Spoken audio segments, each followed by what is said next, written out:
জুলাই সনদ বাস্তবায়ন ও আইনি ভিত্তির কৌশল খুঁজছে কমিশন। বহুল আলোচিত ও প্রত্যাশিত জুলাই জাতীয় সনদ বাস্তবায়ন পদ্ধতি ও আইনি ভিত্তির কৌশল খুঁজছে জাতীয় ঐক্যমত কমিশন। এ বিষয়ে সংলাপে অংশগ্রহণকারী অধিকাংশ দলের দাবির পরিপ্রেক্ষিতে বিশেষজ্ঞদের মতামত নিচ্ছে কমিশন। এরই মধ্যে একটি বিশেষজ্ঞ দলসহ অনানুষ্ঠানিকভাবে অভিজ্ঞ জনের মতামত নেওয়া হয়েছে। এ সপ্তাহে আরও কয়েকজন বিশেষজ্ঞের সঙ্গে বসে বিস্তারিত আলোচনা করে তাদের মতামত নেবে কমিশন। এদিকে গতকাল শনিবার রাজনৈতিক দলগুলোর কাছে জুলাই সনদের একটি সমন্বিত চূড়ান্ত খসড়া পাঠিয়েছে ঐক্যমত্য কমিশন। সনদে মোট ৮৪টি বিষয়ে ঐক্যমতের কথা জানানো হয়েছে।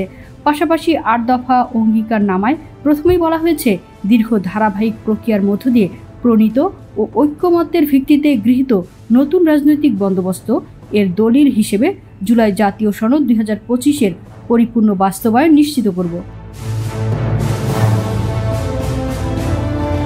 সনদ সংক্রান্ত যে কোনো প্রশ্নের চূড়ান্ত মীমাংসার এখতিয়ার বাংলাদেশ সুপ্রিম কোর্টের আপিল বিভাগের উপর ন্যস্ত থাকবে।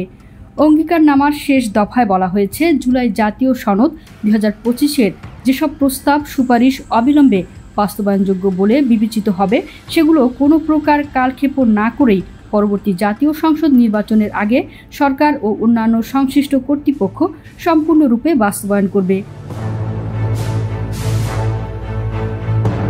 এ বিষয়ে আগামী বুধবারের মধ্যে দলগুলোকে মতামত পাঠাতে বলা হয়েছে। সেই সঙ্গে চলতি সপ্তাহের শেষে বা আগামী সপ্তাহে ঐক্যমত কমিশন রাজনৈতিক দলগুলোর সঙ্গে তৃতীয় দফায় বৈঠকে বসতে পারে। তারপরেই জুলাই সনদ চূড়ান্ত রূপ পাবে বলে সংশ্লিষ্ট সূত্রে জানা গেছে। অন্যদিকে জুলাই সনদের বাস্তবায়ন পদ্ধতি নিয়ে বিশেষজ্ঞদের সঙ্গে আলোচনা শুরু করেছে ঐক্যমত্য কমিশন। রাজনৈতিক দলগুলোর সঙ্গে এ বিষয়ে আলোচনা হবে। এরপর সনদ চূড়ান্ত রূপ পাবে।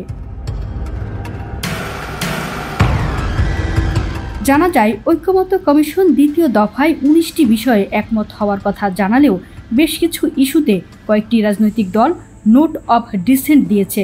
ফলে এ নিয়ে না সূচক মনোভাবের কথাই জানিয়েছে দলগুলো।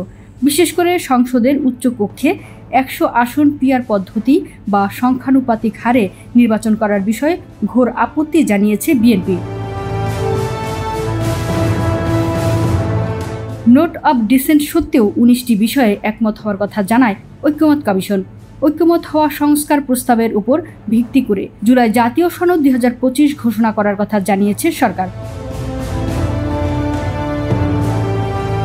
গত ২৯ জুলাই দলগুলোকে জুলাই সনদের একটি খসড়া দিয়েছিল জাতীয় ঐক্যমত কমিশন। খসড়া নিয়ে দলগুলো মতামত দিয়েছিল। তার ভিত্তিতে সমন্বিত খসড়া তৈরি করা হয়েছে। প্রয়োজনে সমন্বিত খসড়া নিয়ে দলগুলোর মতামত আমলে নেবে কমিশন। রাজনৈতিক দল ও ঐক্যমত কমিশন সূত্র বলছে, সংস্কারের বিষয়গুলো জুলাই জাতীয় সনদ ২০২৫-এর সংযুক্ত করা হবে। এরপরেই সব দলগুলো চূড়ান্তভাবে স্বাক্ষর করে সেটির স্বীকৃতি দেবে।